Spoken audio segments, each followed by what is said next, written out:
Hello, everybody, and welcome to episode 18 of Grim Scenarios. I am your host, Milk, here as always with your other host, Emma. Hello, Emma. 17 episodes since I swore to fire you, Milk. I mean, I think you could replace me pretty easily. Surely I'm eminently replaceable. How you doing tonight? You know what? I'm doing good. I'm excited because we're going back to basics tonight.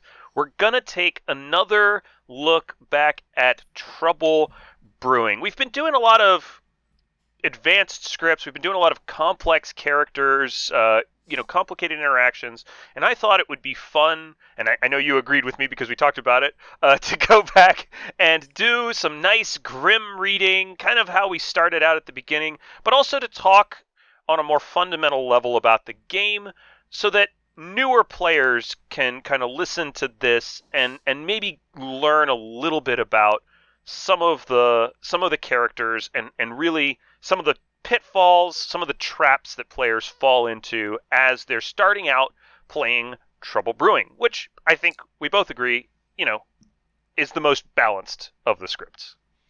Certainly the best of them, and the most balanced. Yeah. No, it's going pretty well for me too. I'm really excited to come back to Trouble Brewing. I'm obviously here in my home office, wearing the same clothes as we were wearing last week. I don't know what you're talking about. I only own one shirt. Clearly not on vacation. It's just an objective truth. Mm-hmm. That sounds right. You're definitely here. Oh, and it's probably Wednesday. We didn't even talk about it being Wednesday. Yeah, nor did we talk about it Wednesday in the episode we just shot. Also this Wednesday. Wait, no, that didn't happen. Wait, Emma, do you realize what's happening here? It's actually Wednesday. It is actually It's actually Wednesday. We're recording this on Wednesday. I mean, we're shooting this live on Wednesday like we always do, and it actually is. Amazing.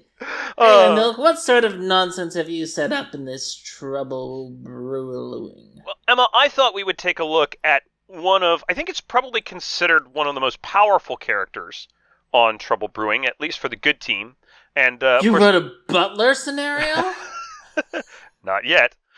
I think the audience, of course, can already see that you're going to be playing the fortune teller. Oh, I thought you said powerful. Oh, of course. The fortune teller has a very interesting ability, one that is super good at probably finding the demon. Yeah, it certainly can find the demon. The problem is that for the fortune teller's demon finders, it picks 2 players at once. And up to 3 people in the Grim can register as the demon. Plus, you can be poisoned, so even more can register as the demon. Plus, the demon can move. Plus, if you don't get yourself killed at night at some point, people are going to say, "Hey, why is there a fortune teller alive? That's odd." So if you can get past those 6 pitfalls and get some clear and powerful and clear information, yeah, the fortune teller can be okay. You might be able to find a demon. Maybe, possibly. I guess we'll see, huh? Yeah, mostly my goal as a fortune teller is to eliminate demon candidates. That seems fair. Getting a no can be just as powerful as a yes in that case. No, it can be more powerful. How so? It's objectively more powerful. Because a yes can mean one of 3 things. It can mean you hit the recluse on one of these 2 people, it means you hit your red herring on one of these 2 people, and it means you hit the demon on one of these 2 people. And that's all very annoying. Like, it's not like it gives you, cool, here's 6 demon candidates, maybe. A no gets you 2 people who aren't the demon. It's much easier information, it's more straightforward information, it's more useful information. If I can get a bunch of no's, I'm more likely to hit on the demon with a nomination than I am if I get a yes. Yes is sort of, whatever, boring, unfortunate, disappointing. Makes me glare a little bit at the storyteller. Okay. No. Now we're singing. All right. Interesting. So, with that in mind, are there any tips you can give to newer players about what they should think about when they see that they've spun up the fortune teller token? Sure. So, two things to think about is, one, first of all, like, how does your group sort of work on a meta level? Publicly claiming the fortune teller is going to do one of two things. It's going to get you poison locked. It's going to get you three things, really. It's going to get you poison locked. It's going to get you murdered quickly. It's going to get you sussed as a demon candidate. Those are the three paths of the fortune teller. Which way fortune teller? Two, a fortune teller. So you need to decide whether you're going to try to hide behind some other role. Now, if you just claim Raven Keeper, a lot of demons are going to read that as probably the fortune teller, undertaker, or empath. Let's poison them, not kill them. So you need to figure out a way to hide that you're the fortune teller, but also get your fortune teller information out, and that's a little tricky. We haven't talked. I don't know if we've talked about this explicitly. I don't think we have. But some people who have watched me on stream sometimes will notice that I'll sometimes just, literally ask everyone I talk to roll swap and just trade them the information I've most recently received, the claim I've most recently received. And people might be like, oh, that's just Emma being stupid, doing Emma stuff. But it's not. Like, I am just trying to share information around town in a way that's going to make it difficult for the evil team to know where the information's coming from and who to poison and kill. Because I don't really care if people think I'm the fortune teller as long as they're hearing my fortune teller information. I don't really care if people think I'm the investigator as long as they're hearing my investigative information. I don't really care. And if an evil player is giving me fake investigator pings, they're going to be comfortable giving those fake investigator pings out. I'm happy to trade with them and try to get them to give my real fortune teller pings out while I give their fake investigator pings out. Because, why not? If they change my fortune teller pings, got a little liar. That's right. And if they don't, and if they were going to give out those fake pings anyway. So I'm always looking on a script like TB, where the poisoner and the poisoner seer and stuff like that, I'm always looking to approach things in a way that's going to make it hard for the evil team to source information, but get good information out there. So, just do a roll swap. With roles like the fortune teller, just trade your information. If you run into a dead end, someone who refuses to do a one-for-one roll swap with you, just talk to the next person, go back to being a fortune teller, and restart the thing.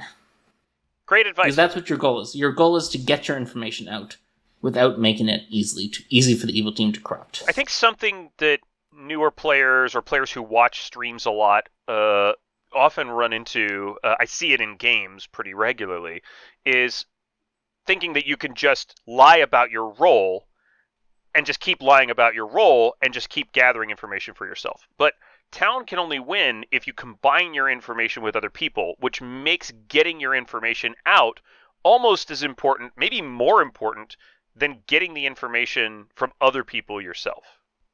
Yeah, and I also sometimes get pushback when I'm trying to roll swap people, being like, I don't really see the advantageousness of doing that particular swap. What's the big deal? Like, I don't see what helps a soldier by claiming Butler. I don't see what helps a monk by claiming Slayer. And it's not, like, if your roll swaps are predictable, if every time you draw the fortune teller, you claim Ravenkeeper, if every time you draw the mayor token, you claim Empath, if every time you draw the washerwoman token, you claim Spy, the evil team is going to know what these roll swaps mean, if they're people you play with repeatedly. Yeah, especially if you play with the same people consistently, right? Your roll swaps should be random. So if you don't want to roll swap, that's your choice. I'm not telling you how to play, but I am saying consider it. If you tell me you don't want to trade information and rolls and pass on each other's information and roll to the next person we talk to, that's fine. But don't give me a dumb reason like, well, I don't think a Ravenkeeper benefits from claiming Virgin. Yeah, sure. What does a Ravenkeeper benefit from claiming? It's not Fortune Teller. It's not Empath. It's not Undertaker. Most demons are going to read that as you doing a Ravenkeeper, bluffing as Fortune Teller, Empath, or Ravenkeeper, or Undertaker, because you think the demon's going to want to kill those. Yeah, crucially, right, it's just as tricky for a Raven Keeper to claim powerful roles as it is for powerful roles to claim Raven Keeper, right? It goes both ways. So mixing up what you claim, often by trading roles with somebody else so that you're actually getting your information out there, can be more beneficial than just straight up lying. Yeah, back when we did episode 1 of this show, I pushed heavily my theory of pop Raven Keepers as quickly as possible, and we talked about how the person loudly claiming to be a fortune teller in town was probably the Raven Keeper. I killed them, and I scored myself 50 points for that, because I accomplished my goal of killing Raven Keepers on night 2, when they have the least chance of picking me. Achievement unlocked. Yeah, and I've seen more people intentionally popping Raven Keepers recently, which I love to see. You love to see Raven Keepers intentionally getting popped early. Yeah, it's nice to see the ability happening. Even if it doesn't hit the evil team. It's nice to see the ability happening, and it's nice to see the people not having to deal with what do I do about killing this clearly good Raven Keeper on Final 5. Yeah, because that's the worst part of the story. So, I just want to remind you all about this. Your role swaps, if you loudly claim Fortune Teller to me, you're not going to get that powerful Night 5 alive Raven Keeper. You're going to get popped early. It's not going to matter. If you make yourself look like a Raven Keeper, I'm going to kill you quickly. You want to make yourself look like something that I'm like, I don't really know what to do with that. Let's kill them. Yep. But let's not kill them. Let's leave them be. That sounds about right, Emma. Why don't we go after the Grim and let's get this game started?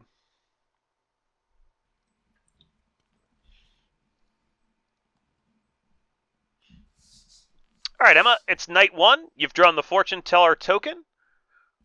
Please select 2 players.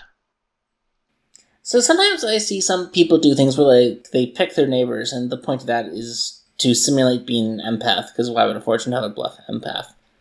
It's interesting.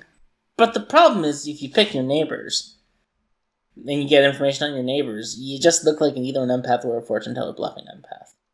So, it's not really my style. I'm just going to pick randomly. So, looks like seat 5. And seat 10.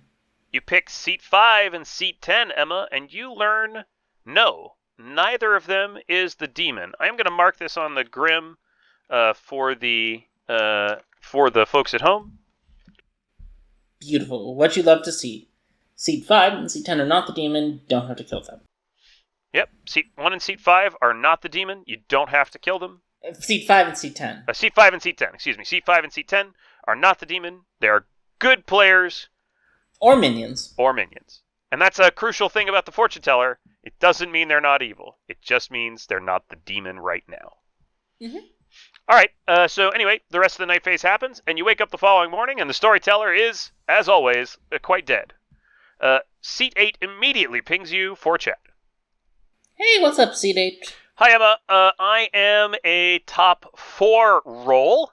And I would like to know how you would like to go about doing a confirmation. Now, what's a top 4 role, Emma? Let's just get back to some real basics for our newer players. Well, a top 4 is a washwoman, a librarian, an investigator, or a chef. Now, 2 of these don't actually do confirmations. Literally the top 4 things on the... Yeah, it's just the top 4 things. It's the night 1 only roles on PB. There's exactly 4 of them. And we just sort of start calling them top 4s as a loose hand for night 1 only roles.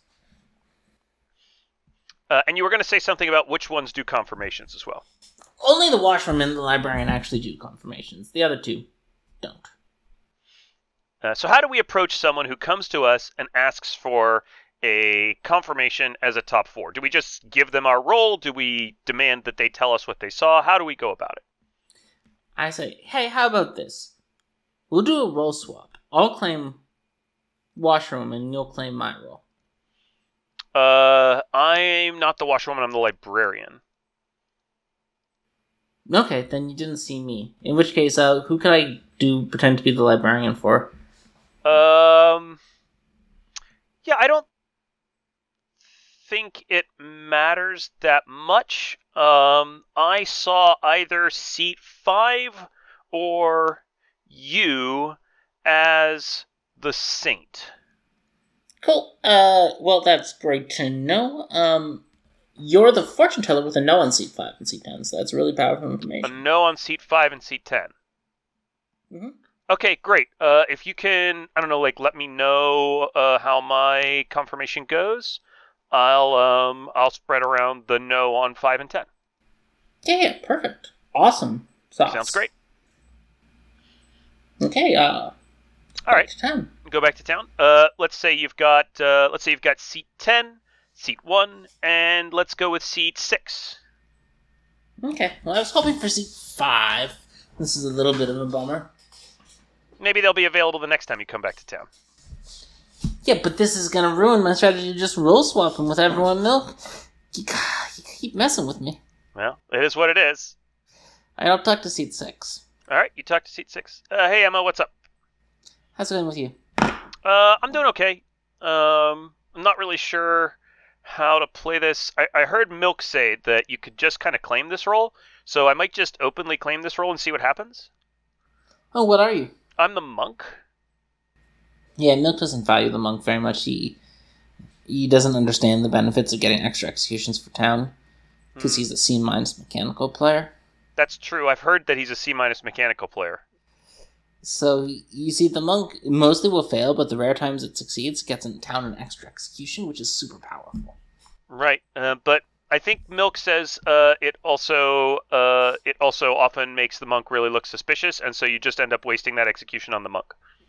No, not really, because because the power of the extra execution is not really worth the power of the confirmation, so a demon who refuses to kill to sell a monk bluff is probably just, you're going to find them out anyway, so,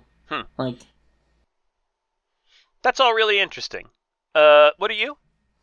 Oh, I'm the librarian. Hey, could we rule swap? Would you mind confirming seat 5 is the saint for me? I already talked to the other side of the ping, and they're not the saint. Okay, so seat 5 is the saint? Yeah. Okay, yeah, I can do that. That's probably better for me to claim librarian than monk anyway. I already claimed monk to somebody, but Yeah, probably. no worries about it. Yeah, okay. Sounds good. Cool. All right. Not my problem anymore. I don't need to talk to seat 5. Someone else can confirm seat 5. All right, that's fine. Well, you do go back to town, and you've got access to seat 9, seat 12, and seat 5. Well, we'll talk to seat 12. All right, you go over and talk to seat 12. Hi, Emma. What's going on? Not much. How are you? I'm good. What do you want to do? Oh, I'm the monk. Are you worth protecting? Definitely. I'm the fortune teller. Oh, you're the fortune teller. Mm-hmm. What's your information? I gotta know. I'm not gonna say who I saw. Really? That's weird. Well, I mean, I don't really want to share it because if I tell an evil player, they would kill the people who are in the knows. Yeah, but what's your actual role? I already talked to the fortune teller. You're not the fortune teller. No, I'm the fortune teller. I think I'm washerwoman confirmed. You want to roll swap seat 12? Maybe. Who you want to roll swap with? I'm not gonna say that. I don't think I want to give out who the fortune teller actually is. Yeah. Alright. Yeah, I think we should kill you, C12. I would prefer not to die. I'm good. Yeah, but you're lying and you're being cagey, so if you're not gonna help us, let's kill you. I mean, I'm happy to help, but I'm not just gonna give up the fortune teller. I mean, somebody claimed fortune teller to me, so, and I agreed to roll swap with them, so. Okay. Mhm. You're not gonna share your information. What's the point of the roll swap then? Well, they just said that they had a no on 2 players and they didn't want to give it out. Cool. Let's kill you. I mean, I'm not evil. I'm good. All right. All right, Emma. We'll give you another conversation. So that person claimed fortune teller. Let me just mark them as the fortune teller. Obviously, they are probably telling the truth. You're probably lying. Anyway, you can talk to seat 3, seat 1, seat 9, or seat 7. Sorry, who? Seat 3, 1, 9, or 7. Well, we'll talk to seat 1. Talk to seat 1. Hi, Emma. I'm the Raven Keeper. I'm the empath, not the Raven Keeper. I'm the empath. I've got a 0. Oh, you're the Raven Keeper. Cool. Yeah, I kind of messed that up. Sorry. Yeah, no worries. Yeah, because your empath numbers are 1 because C12 is evil. Should I give out a empath? How do you know C12's evil? Just a vibe check, man. Just a vibe check. Okay. Yeah, I mean, I'm actually just the Raven Keeper. Sorry, I kind of messed that up. Alright, so what do you actually... You're not the Raven Keeper. No, I actually am the Raven Keeper. Like, that's actually what I am. If you say so. No, I mean, I'm really the Raven Keeper. I was gonna bluff empath. I kind of screwed it up, so. Cool, why don't you bluff monk instead? I'm the monk. We can roll swap. Oh, okay, great. Yeah, that's a great one. I'll bluff monk, and then you can claim Raven Keeper. Yeah, that sounds good. All right, sounds good. Thanks. All right, Emma, you go back to town square. Is there anyone you would like to nominate today? Yeah, I'd like to nominate C12. All right, you nominate C12, and what's your accusation? Weird, cagey, liar. C12 claims to be a good player, and they claim that we're in a roll swap, but that they don't want to give out their actual roll. Yep. But this does get... do you vote on it? I assume you'll vote on it since you're nominating. Yeah, I'll vote on it. Yep, so you're early in the voting. So yeah, I will say it does get 6 votes. You vote on it. Seat 5 votes on it. Seat 6 votes on it. Seat 7, 8, and 9 vote on it. Yep. So seat 12 is put on the block and marked for execution. Sure. There are a couple other nominations, but nothing else gets 6. And seat 12 is executed and dies. And everybody goes to sleep. All right, Emma, you've managed to get somebody killed. Who would you like to pick tonight? You get to select 2 players. 11 and 7. 11 and 7. All right. You pick 11 and 7, and you get a yes. Bummer. Night 2, yes. Night 2, yes. All right. And you wake up the following morning, and the player in seat 8 is dead. Oh, lovely. Was hoping to be dead. The player in seat 8 says, I was the fortune teller, and unfortunately, yep, I'm dead now, so. Cool. Tragic. And the player in seat 12 says, yeah, I was, sorry, I was just a recluse. I was just kind of making some stuff up. I was trying to get targeted by evil, but I guess I just came across as, bad. Sorry. Weird that they don't let an Undertaker confirm them first. Yep, that is weird. Anyway. Okay, I'm gonna talk to seat 9. Okay, you go and talk to seat 9. Hi, Emma, how's it going?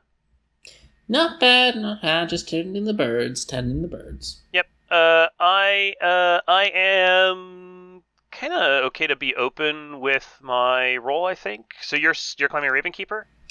Nah, I'm actually the fortune teller. I was in a roll swap with seat 8. Nice of them to cover, but I actually want to keep passing on my information, so I can actually roll swap with you. Oh, sure. I'm the butler, so. Perfect.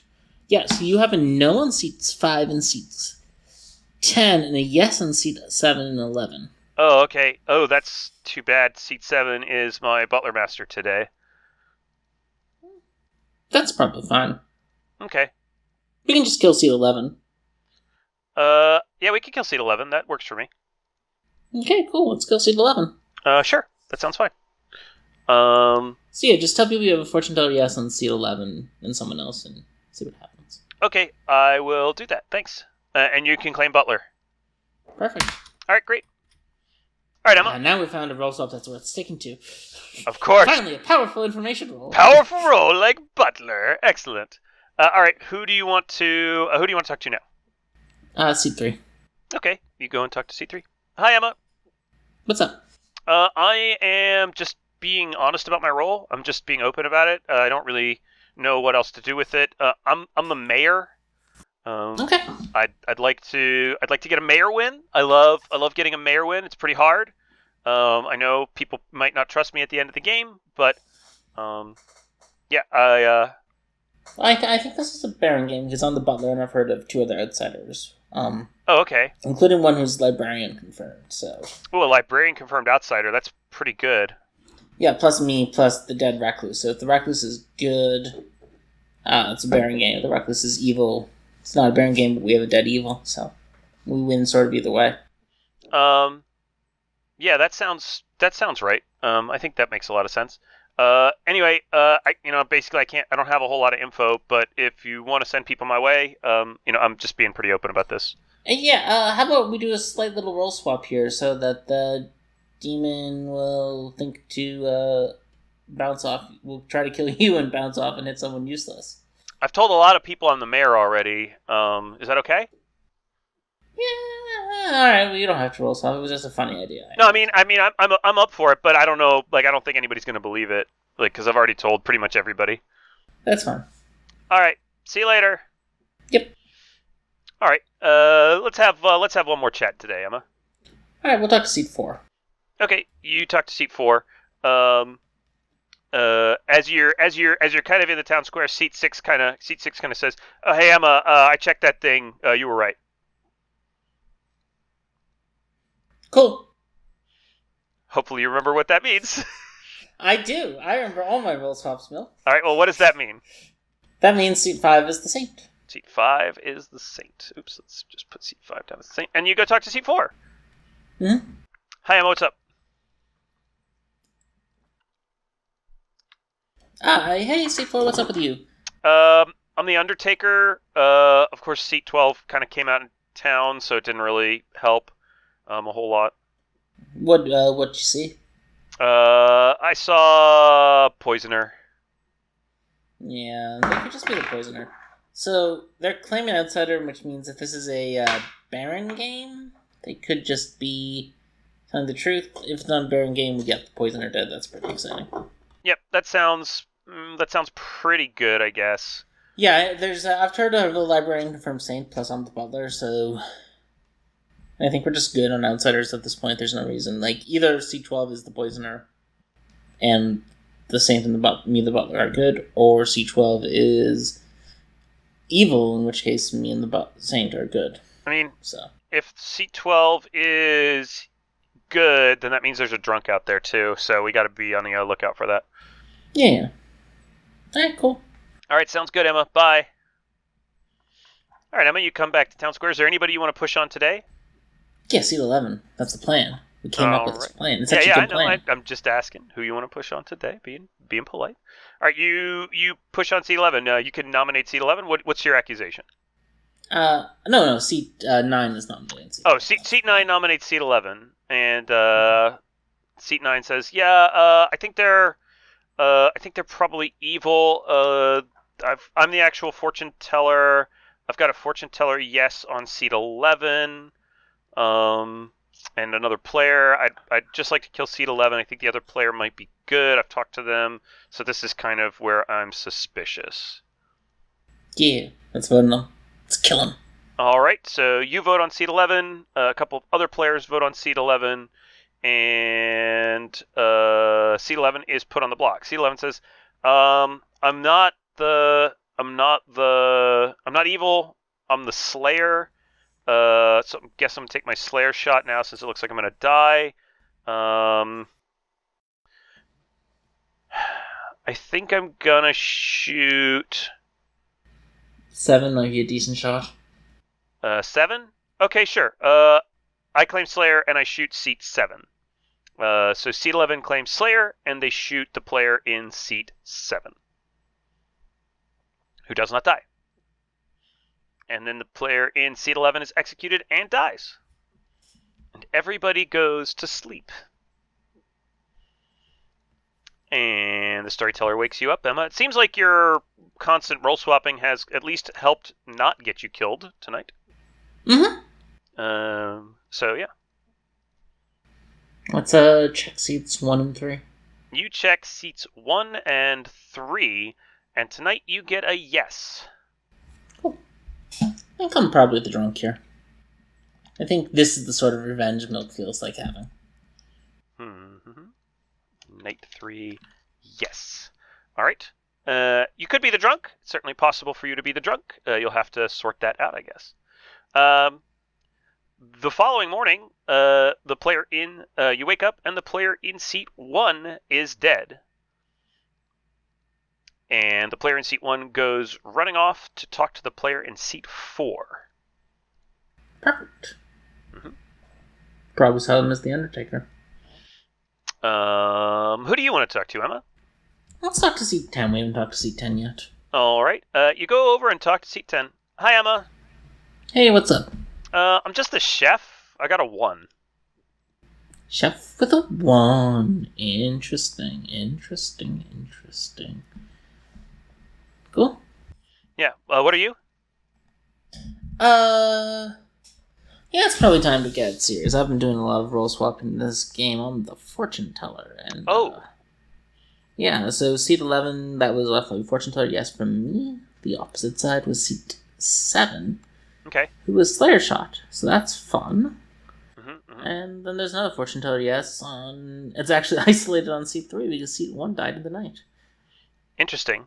So do you think we should kill seat 3? Or seat 7, maybe? Kind of rather kill seat 3. Kind of rather kill seat 7. It's a little weird seat 7 is still alive after the Slayer shot.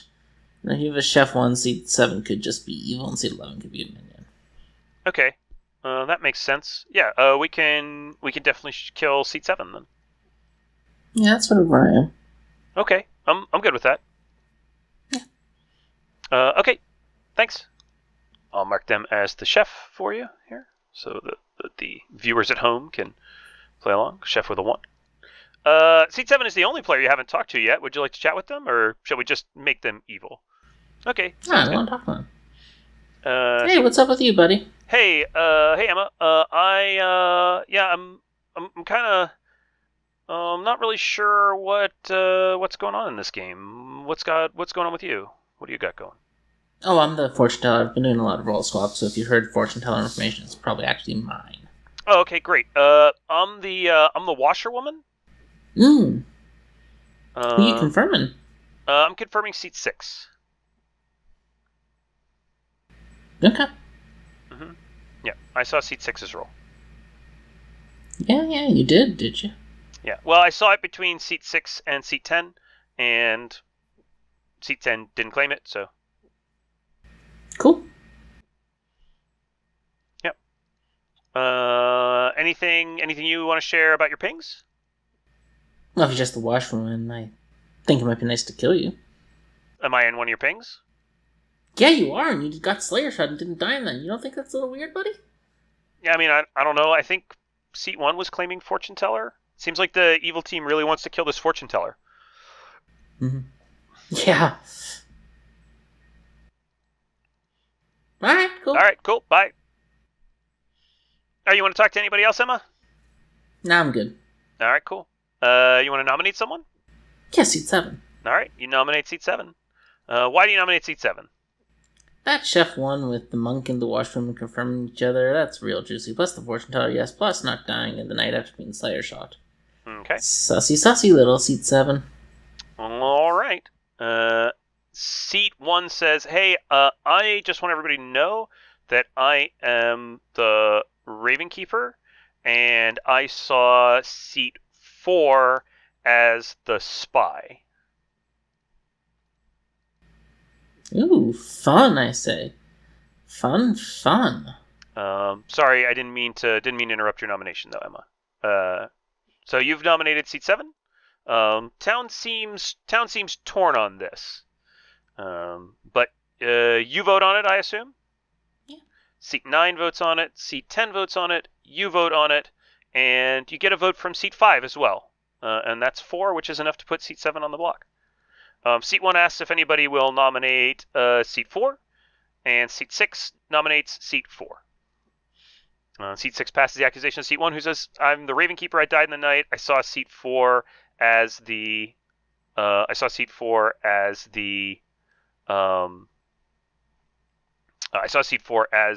spy. Yeah, I don't really... It's weird. It could be true. It feels like that's a poison kill. Okay. Spies shouldn't be bluffing Undertaker anyway, so I'm going to be disappointed if you did something so basic. Fair enough. The votes go around, and there's not enough votes to put seat 4 on the block. So seat 7 is executed and dies. And everybody goes to sleep. So it's your turn, Emma. Who would you like to pick? Seat 6 and seat 9. All right, you pick seat 6 and seat 9, and you get a yes. One of them is the demon. Cool. Living poisoner, I'm the drunk. Possibly seat 6 is the Scarlet Woman.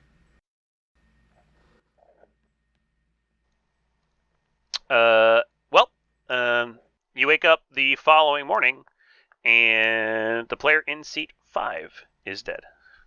Yeah, that makes sense. Mm-hmm.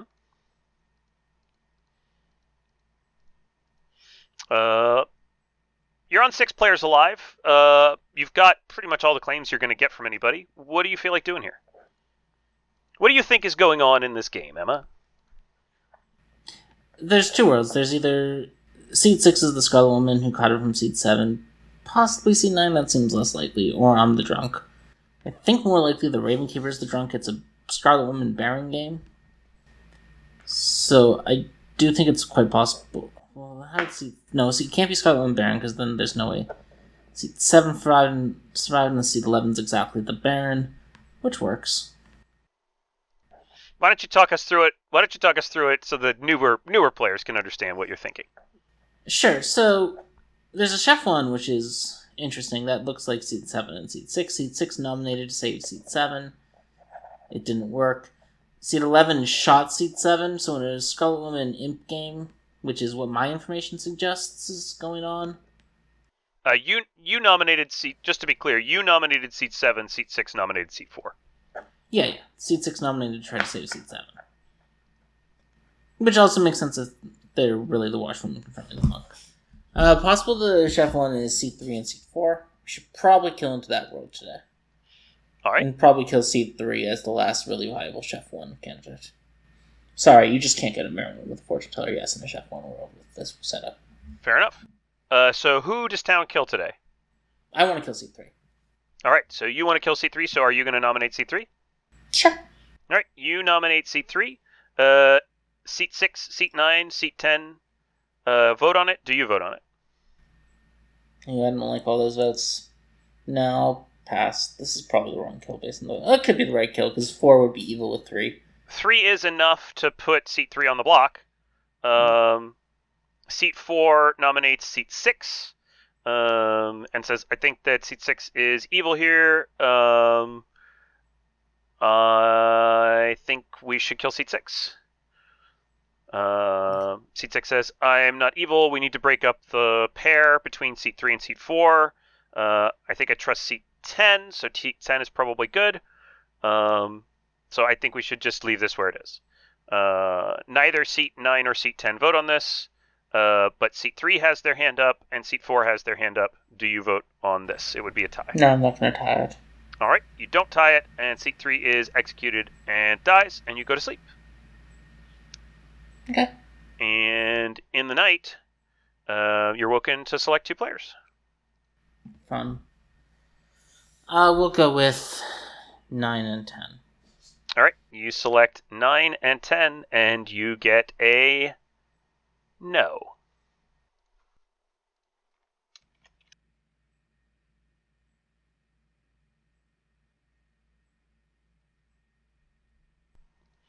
Alright, you wake up the following morning, and the player in seat 10 is dead. Oh, that's good. What do you think is happening, Emma?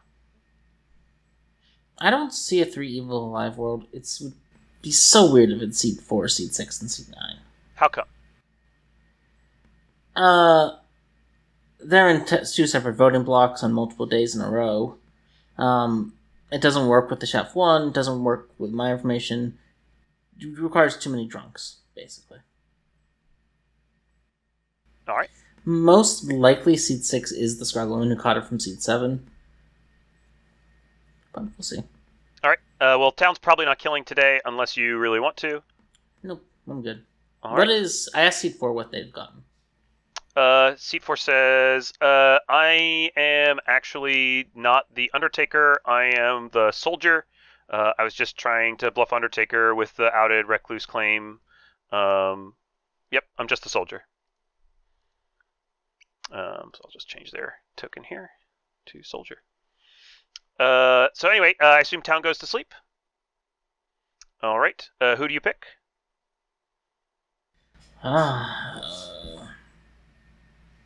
Let's go with Seats 4 and Seat 9.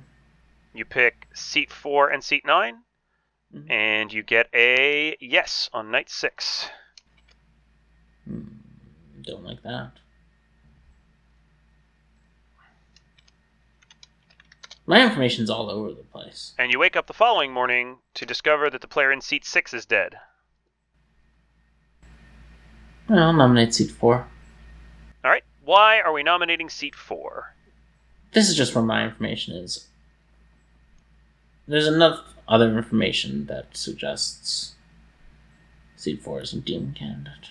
Okay. Seat 4 seems like a demon candidate to you? Yeah. Okay. You nominate Seat 4. And of course, we're going to execute Seat 4 because that's the player you're picking to kill. And unfortunately, player in Seat 4 was in fact the soldier.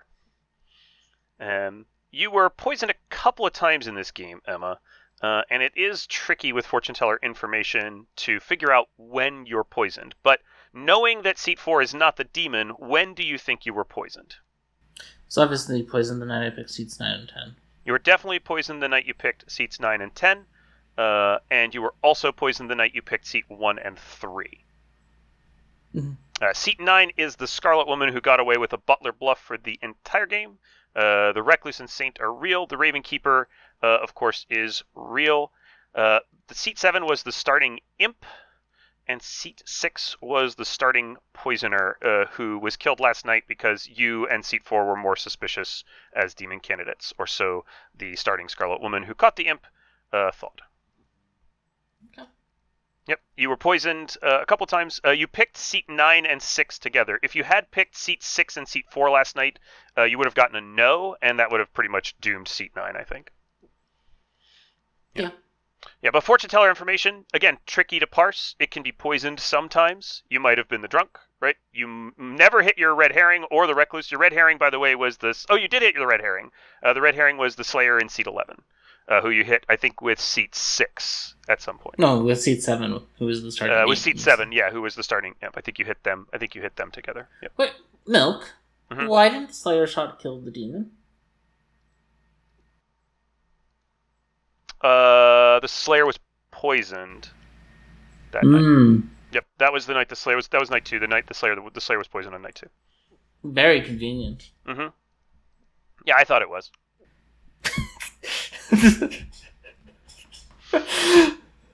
Well, sometimes stuff goes wrong, right? But you did suss out that the player in Seat 7 didn't get killed after they were Slayer confirmed, which I thought was also quite good. Because they were the demon, and they couldn't get confirmed. Something you and I have talked about before. Yeah, alright.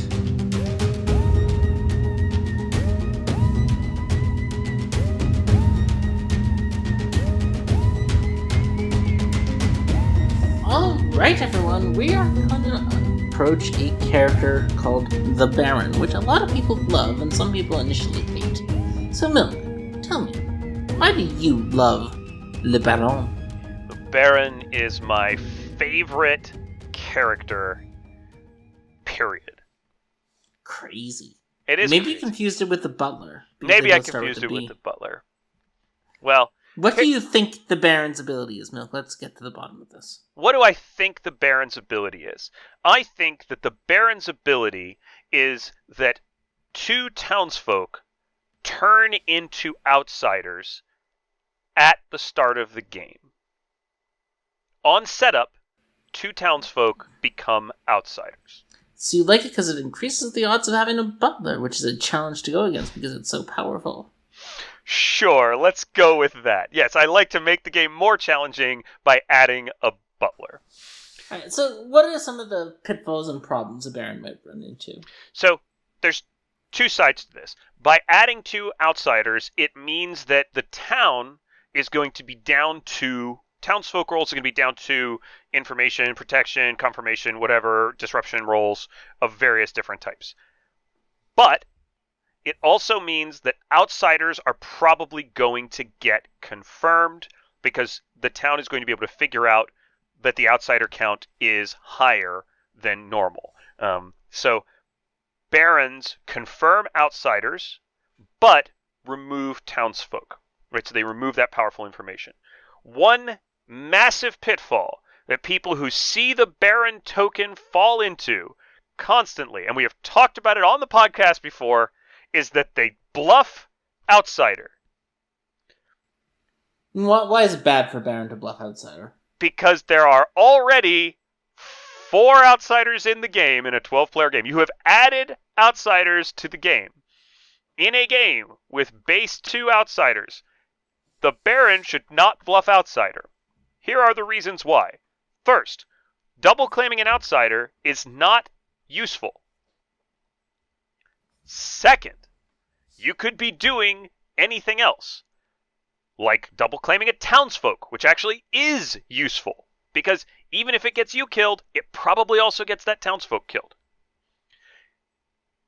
Confirming that it's a Baron game by double claiming an outsider as the Baron confirms all of the outsiders.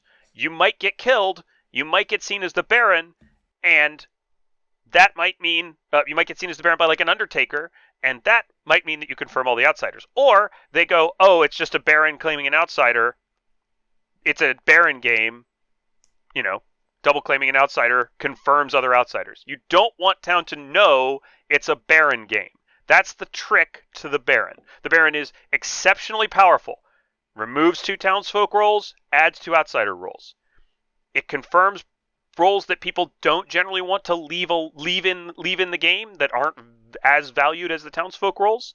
So those players being confirmed is sort of worse for town in general. And fundamentally, right, it makes it harder for the good team to solve the game because they have less information. So if there's a Baron in the game, the evil team needs to prioritize getting rid of the outsiders. Okay. Interesting. I'll give you 3 points for that answer, Milk. I thought it was a nice, solid explanation of why you shouldn't be bluffing it as an outsider. Yeah. I mean, there's just no reason to do that. What can Baron do? The Baron can catch a star pass late in the game and become the imp and act as a safety net. If you have a good bluff, your bluff is working, you're socially trusted, then the Baron can be a great fallback place for an imp that needs to star pass. The Baron can, as I mentioned, double claim a powerful townsfolk. Just double claim the fortune teller or the empath. Maybe you get a townsfolk killed. Maybe you get 2 townsfolk killed. That's pretty good. Double claim the Slayer and confirm your demon by shooting them late in the game. There's all kinds of cool stuff you can do. The Baron can also just act as an agent of chaotic information. Baron's claiming investigator or librarian or washerwoman. You could try to look like a drunk and try to make it seem like the drunk is in a different place than it is. There's all kinds of things you can do as the Baron. You could just be, if you fall into a good bluff and your imp is still alive and they don't star pass, you could just be the fall guy for your team. You can just be the scapegoat that everybody points at and goes, yeah, that's clearly the demon. All right. The other thing I should mention is that many storytellers like to put investigator pings on the Baron or put second townsfolk or librarian pings on the Baron because they consider the Baron to be fairly expendable. So you should watch out for having an investigator ping on you as the Baron. Luckily, some storytellers, however, are cultured and understand that of all the minions on a Trouble Brewing script, the one who least wants to be seen by a Baron investigator is a Baron. Is the Baron. Yeah, it confirms so many players if the Baron is seen. Baron doesn't like it when you turn its hat into an alchemist bottle. That's right.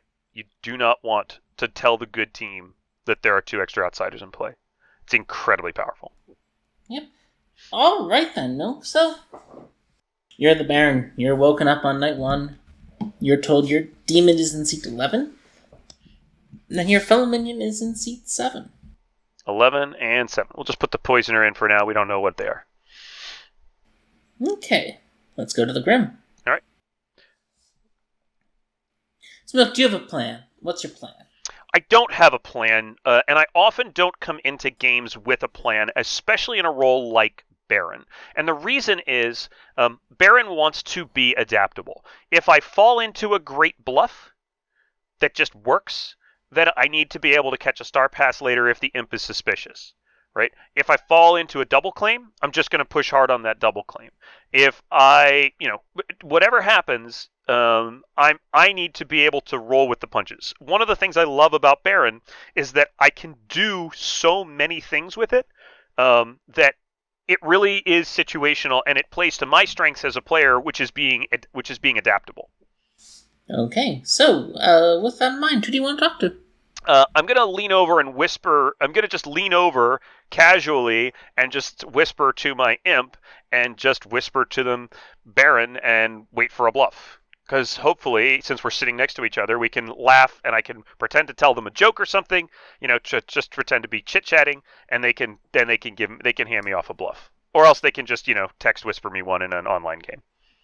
They go, empaths, you can take Slayer, Mare. Ha ha ha! Ha ha ha ha! Well, I've been given a Mayor bluff, and that is interesting. Do I want to roll with a Mayor bluff, or do I want to take Slayer? I think a Slayer is an interesting bluff. Okay. I think a Slayer, for these, I would probably personally love to take the Mayor bluff. Me socially in the real world probably can't make a Mayor bluff work anymore. So I think I'd probably go with the Slayer bluff here. What do you think of your demon taking empath? My demon taking empath is not great for me because I assume they're either going to give a 1 on me in seat 12 to make us look like to make themselves look legit if they kill off an evil player and look legit as an empath with a 1, or alternately they're going to look really suspicious because a lot of people think empaths aren't real. In which case it makes me look a little bit better because if they're putting a 1 in there, like objectively I'm expecting my imp who's bluffing empath to give an empath 1 and not an empath 0. They shouldn't be covering for me. So either I'm going to look evil here, or they're going to make me look good. If they give an empath 0, that's bad because it makes it look like they're covering for me. Okay. So I'm not a huge fan of this empath bluff, but maybe the imp wants to pass. Maybe there's a Scarlet Woman. You can always bet on Scarlet Woman since it's about 50-50 to be in the game. Okay. So, I'll give you 3 points for that answer. I think it's a nice, solid explanation of why the demon in this situation probably should have gone with Slayer or Mare. Yeah, they probably should have taken Slayer, maybe Mayor, depending on how socially trusted they think they can be. A lot of experienced players won't, like if a fortune teller hits a Mayor and gets a yes, or if there's even any hint of a poisoner in a game, a lot of experienced players just won't go for a Mayor win. Mayor wins are pretty rare, so Slayer's probably the best demon bluff here. So I should probably expect to catch a star pass at some point, which means I can't just go freelancing. I actually have to look pretty good. Okay, so I'm going to let you have information from up to 2 players plus the player in seat 7 who's your fellow minion. Okay, great. So what's this player in seat 7 since you're giving me just their information? They're the poisoner. They told you they poisoned seat 8. They poisoned seat 8. Okay, great. Then I'll take information from seat 2 and 5. 2 and 5. Ooh, how fun. Seat 2 tells you they're the librarian confirming the recluse.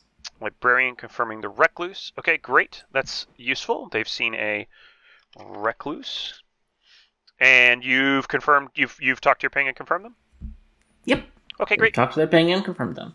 And seat 5 says, I've never been happier, for I'm the best roll in the blood on the Clocktower. No questions about it, I'm the butler. Cool. So seat 5 is the butler, seat 2 is the librarian. I pretty much believe that. There's no real reason not to believe that. And when I go back to my seat in a real game, I, again, casually chatting with the player next to me, I'll mention that 2 is the librarian, and that 5 is the butler. If I can get it in without anybody else hearing, of course. Otherwise, I'll text whisper it in an online game, all in one text, so that it doesn't look like there's stuff flying back and forth. Seat 3 nominates Seat 7 and says, Poisoner Ping. Okay, there's our investigator. It's fine. Seat 7 goes, not the poisoner, just the mayor. Let's not kill the mayor day 1. Let's try to get a mayor win. It gets 5 votes. Do you vote? Were you one of those 5 votes? Yes. I'm one of those 5 votes. I have to set myself up now. I basically have to play as the Scarlet Woman now, right? Like, I'm basically in a situation where I have to look like I'm the Scarlet Woman, and we have to push on I have to look like I'm voting on things that could be evil. So, yeah, I'll vote on that. Alright, Seat 9 nominates Seat 6 and says, Fortune Teller yes on Seat 6 and 11. Let's kill them both and win the game. Okay. Let's vote on Seat 6. Yeah, we're definitely voting on Seat 6, 100%. Alright. Seat 6 gets 6 votes. Okay. I'm not going to nominate anybody else. This seems like a really good idea. Alright. Seat 6 is executed and dies. You all go to sleep. Alright, Milk, that night you wake up and you're told you're the imp. Yep. I mean, that was almost 100% what was going to happen. And I'm basically going to be solo in a Trouble Brewing now. Because we're probably going to kill Seat 7. Seat 11's dead, so now they're definitely going to chase that poisoner, because it looks like a star pass. So. Okay. So, same deal as last time. I'm going to let you get perfect information from up to 2 players of your choice. We'll get perfect information from Seat 8, please. Seat 8 is the Virgin, who wasn't nominated. Okay, sounds good. And we'll get information from... we don't need to know what Seat 6 was. Seat 9 is claiming Fortune Teller publicly, but might not be the Fortune Teller. But they're not the drunk. I think the Virgin could be the drunk here, potentially. Let's get Seat 1. Seat 1 tells you they're the Undertaker who saw Imp. Undertaker who saw Imp. Okay, great. So they're the drunk. That's easy. Or they're the poison target from last night. Unclear. Oh, I'll let you know the poison target for free. Seat 9 is poisoned, locked as long as Seat 7 stays alive. Got it. Keep Seat 7 alive, Seat 9 will remain poisoned. Okay, that's good to know. So Seat 1 is the drunk. All right. All right, Milk. You started in this game in a tricky situation. Your imp was caught in a fortune teller yes day 1 and immediately star passed. Your poisoner is in an investigator ping. Luckily, there's something going your way. The Undertaker saw Seat 6 as the imp somehow, and you know they can't be the imp. Yep. And that means the Undertaker is the drunk, which means I kind of... Oh, no, the Undertaker doesn't have to be the drunk. Seat 6 can be the recluse also. Although 2 didn't come out and say that Seat 6 was the recluse when they were put on the block. Yeah, Seat 2 had no interest in saving Seat 6. A little weird if they're the librarian. All right, so that means that Seat 12 and Seat 4 are the Saint and the recluse in some order. So we'll just put 12 and 4 in as Saint and recluse. This is pretty much a complete Grim. I'm gonna give you 3 points for getting the Grim complete and correct. You have the complete correct Grim. 12 and 4 could be reversed, but I mean, it's fundamentally to me it doesn't really matter. Milk. So Seat 9 wants to nominate Seat 12, saying I have a fortune teller yes on 12 and 3. Do you vote on it? Yeah, I'll vote on Seat 12, sure. You're voting on the Saint? You don't think that'll make you look a little evil? Oh, did they claim Saint? They claimed Saint publicly. Oh, they claim Saint publicly? No, I'm not going to vote on the Saint. No, if they're... Right, no one votes on this. Seat 3 says, can we kill the poisoner in Seat 7? I'll claim Slayer and shoot Seat 12. Okay, you claim Slayer and shoot Seat 12. No effect. Seat 3 says, I'd really like to kill Seat 7. They are the poisoner, I think. Seat 2 is a confirmed top 4. Seat 2 was your other investigator ping? Yep. I mean, are they going to nominate? I mean, are you nominating or what? Seat 3 nominates Seat 7. Do you vote on it? Yeah, I probably do have to. I hate to have to kill the fortune teller here. I'd rather them get more poisoned information. Okay, who has the fortune teller picked? So the fortune teller has picked 6 and 11, 12 and 3. There's a pretty good chance that they'll pick seat 4 in the next group of people that they pick. So if they pick 4 in the next group of people that they pick, even if they pick me, I could let the fortune teller live, kill the saint or the virgin. I really need to kill the virgin and the saint. How many votes are on it when it gets to me? When it gets to you, 2. So the virgin and the fortune teller have both voted on it? Yeah. Does anybody else have their hand up around the circle? Yeah, seats 3, 2, 4. So it looks like there's 5 on it? Yeah. I don't need to vote on it because it looks like there's 5 votes on it. Okay. That would look like me trying to push extra votes on it potentially. So rather than voting on it here, I'll just let it go. I mean, it's already going to go through. It's already got 5 votes. There's nothing I can do to prevent it from having 5 votes. Seat 2 and 4 are going to vote together basically for the rest of the game. The investigator's going to push on this every day. I'm also not going to vote to try to lift them. Alright, seat 7 nominates seat 2, says, I'm good. Don't know how seat 2 got their thing right, but I'm good. Seat 2 is probably evil here. Okay. Has anybody put their hands vote? Up? Sure, we'll say 12, 1, and 5 all have their hands up along with seat 7. I can't put my hand up because it'll look like a tie. It'll look like I'm trying to tie it. I would love to save the poisoner here. Okay. But I'm so early in the problem is I'm so early in the voting for seat 7, right? Like I'm very early in the voting, and it will be really obvious if I raise my hand. I can't do that here. I have to just go this alone now. Okay. Well, seat 7 is executed and dies. Yep, that's rough for me. You go to sleep. So, pick a player. So this is the really hard choice, whether or not to kill the fortune teller or the virgin here. I can try not killing the fortune teller and let them get a ping on 2 players that could potentially include me. They haven't checked me yet. Checking a spent slayer is less likely to be something that they would potentially look at. That doesn't necessarily look like a demon, especially because I shot at a saint. They've already checked 12. I've got to I'm going to have to take a chance here. And the chance I have to take is that they're going to pick the recluse and one of the other players, either 1 or 5. That's going to make it look like a recluse ping, but there's not a whole lot I can do about that. I've already got a poisoned ping on 12 and 3. So I don't necessarily care if there's another pair of yeses. Like that would be 6 yeses for the fortune teller. I think we kill the virgin here. I think I'm going to kill seat 8 and take the chance. If they pick me, they pick me. That's unfortunate. If they get a yes on me in seat 4, then I can sell it as... Oh, we lost Emma. Oh, no. You're all right. Anyway, if they get a yes on me in seat 4, I can just say, look, it's seat 4's the recluse, you know.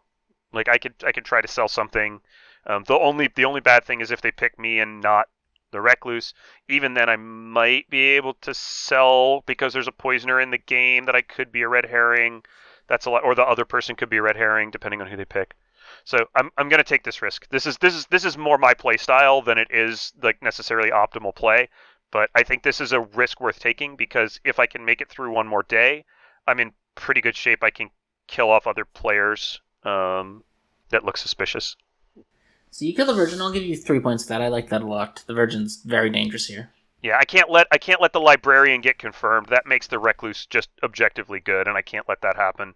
I can't let the investigator get confirmed. Like I need the drunk to be floating. Yeah. Alright, you wake up. Seat 1 says, guys, we just killed the mayor. Every time.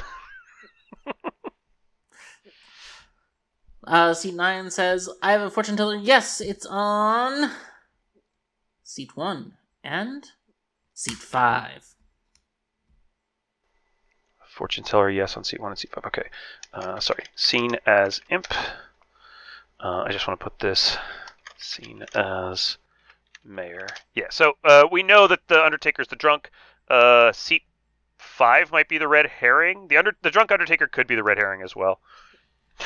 It doesn't really matter objectively for us, but now we know where the fortune teller red herring is. Also, it means that probably seat 4 is in the next fortune teller pick, so we may not have to worry about the fortune teller picking again.